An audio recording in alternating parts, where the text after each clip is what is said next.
সামনে আর্মি, কাহিনী কি? কোনো ঝামেলা মনে হয়েছে আসিফ?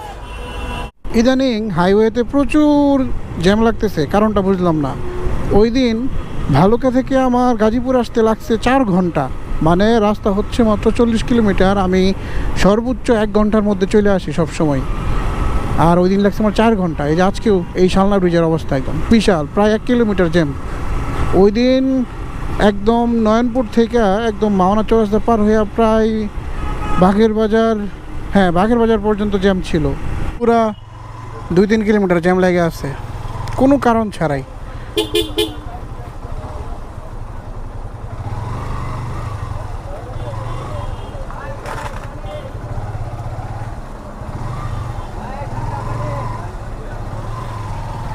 কাহিনীগুলো হয়েছে এখন ট্রাফিক পুলিশের চাপ কম, যার কারণে এই বড় বড় ট্রাকগুলা যেগুলো রাতে আসার কথা ওইগুলা এখনই ঢুকায় দেয়, আর একটু পর যায় ইউটার্ন নেয়, আর এরকম বিশাল লম্বা জ্যাম লাগে। বললাম না ওই দিন গত সপ্তাহে আমি গাজীপুর আসছি, ভালুকা থেকে গাজীপুর লাগছে 4 ঘন্টা।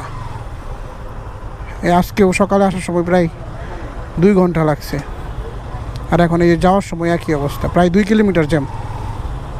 আল্লাহ জানে কতটুকু সামনে।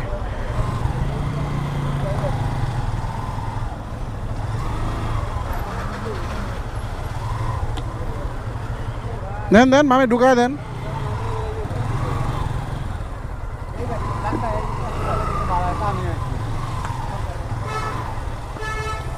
মানে ঢাকা ময়মনসিংহ হাইওয়ে ঈদের সময় এরকম জ্যাম থাকে না,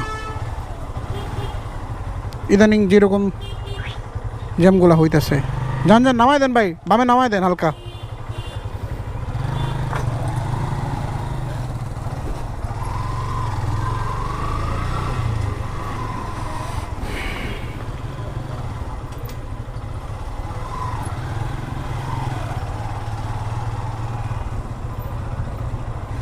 কেমন লাগে কও আসিফ?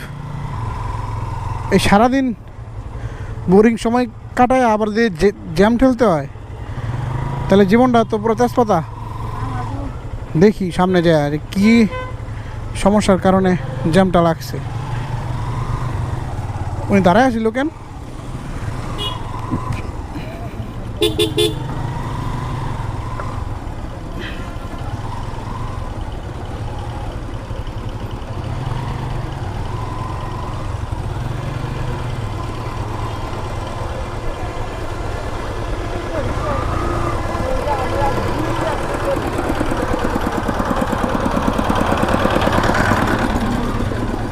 ভাই রে ভাই, এই জ্যাম তো পুরো মাওনা, এই জ্যাম তো পুরো মাওনা পর্যন্ত গেছে, যা বুঝতেছি।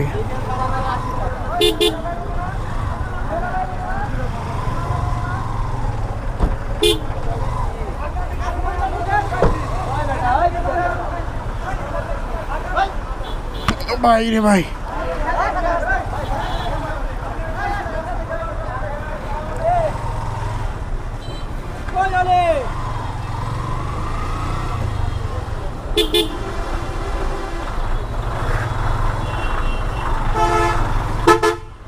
কেমন লাগে কও?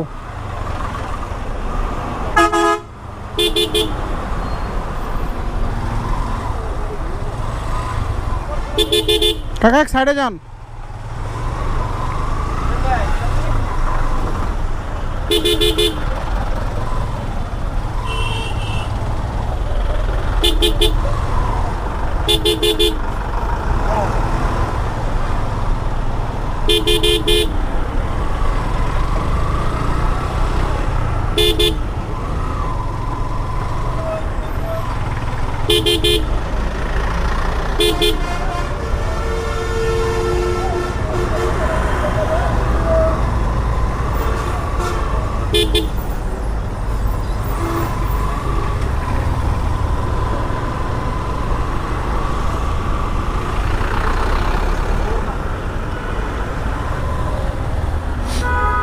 মানুষ হাঁটা শুরু করে দিছে জ্যামে বসে থাকতে থাকতে। আল্লাহ জানে এটা আরো কয় কিলোমিটার গেছে, অলরেডি 3-4 কিলোমিটার হয়ে গেছে আসছি।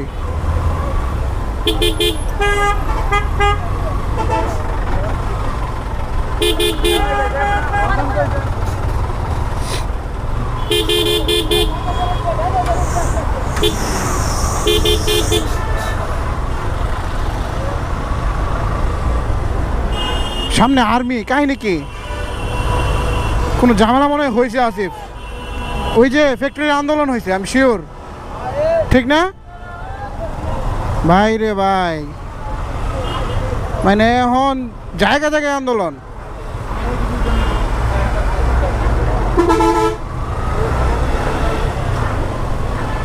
সেনাবাহিনী এসে ক্লিয়ার করছে।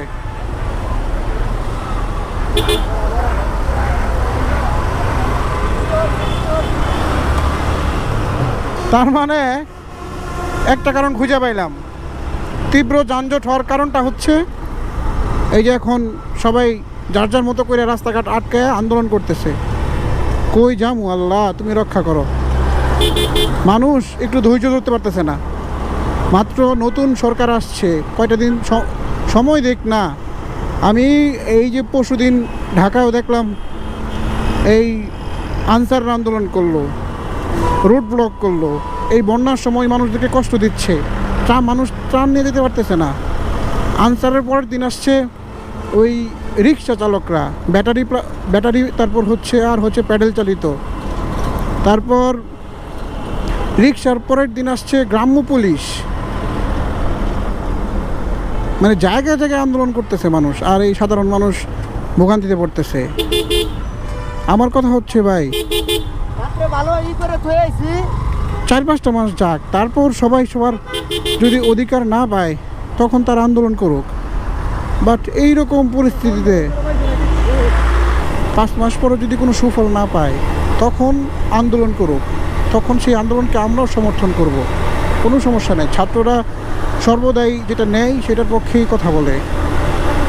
বাট এখন তো একটু সময় দিতে হবে, সময় না দিয়ে এইরকম হুটহাট রাস্তা বন্ধ করে ফেলে যার যার মতো কইরা। এখন আজকে বন্ধ করছে গার্মেন্টসের শ্রমিকরা। যাই হোক, আল্লাহ সবাইকে সঠিক বুঝদান করুক।